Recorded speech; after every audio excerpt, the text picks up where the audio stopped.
final reflection. Recently, I finished the third Another Kingdom, the final book in the trilogy of Another Kingdom. It's been a huge experience for me. I mean, it's 3 years. It's essentially a 1,000-page novel that took me 3 years to write. It's probably the last novel I'll ever write, or at least the last serious prose fiction undertaking. I think I have another nonfiction book I want to write. But it really has been a huge deal for me. And obviously we're going to start to turn it into a podcast.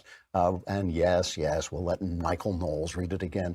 But I got this letter that I just want to share with you from a lady named Alyssa, who was in the tropical storm Harvey in southeast Texas.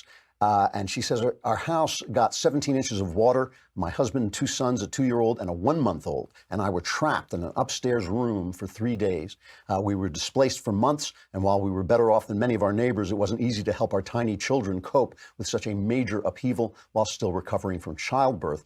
She says, it sounds silly to call what happened to me postpartum depression, but that was a major component of my mental state after the flood. Whatever the cause, I was in bad emotional shape. I didn't have anyone to talk to, wasn't dealing with as much or more than I was. And those I did talk to urged me to get medicated, which wasn't the path I wanted to take. My relationships deteriorated, and I'm ashamed to say I blame God for inflicting this on our family during what should have been such a happy time. Shortly before we were able to move back into our house, I started listening to the Another Kingdom podcast. I'm a fantasy fairy tale junkie. I'd been intrigued by the premise, but I'd been too distracted to check it out. 5 minutes into the first episode, I was hooked, and it really changed things for me. I would listen while pushing my kids around in the stroller, giving all 3 of us a few moments of peace. I would pop my headphones in and listen to an episode as I scrubbed drywall dust off every surface of our house. During a time when there seemed to be precious little to look forward to in our daily lives, Another Kingdom gave me a reason to look forward to Friday. I identify with Austin Lively in multiple ways, and his journey helped me remember who I was and what was important while I figuratively and literally put my house back in order.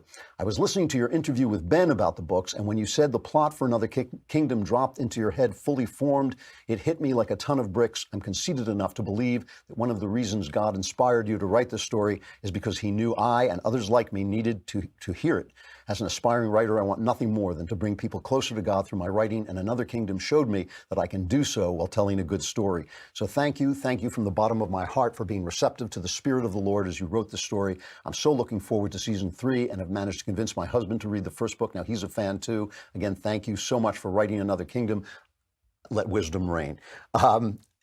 She also sent me a follow-up email saying, don't tell Knowles, but he did a great job. So we won't tell him, but he did do a great job. I just want to tell you that when I wrote this book did drop into my head. I did feel almost ordered to write it. I certainly felt ordered to turn it into a podcast, which is not my way. I like to write things and send them off to publishers and let them deal with that. The fact that I had to do this, me and Knowles had to do this together, and then we got help from all our friends here at the Daily Wire to put it together. But the fact that we sort of did it ourselves to begin with goes kind of against my grain. I'm not an organizer. I'm not somebody I'm a writer. I stay in a room by myself and write things.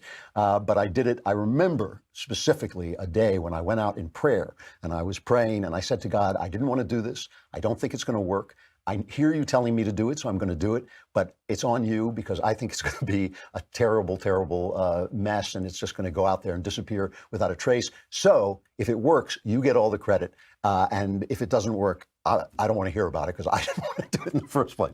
Well, it has worked tremendously well, which should be a lesson to me, I hope, and possibly a lesson for us all. However, now the fun is over. I have to plunge you into the Klavanless weekend, so you're doomed.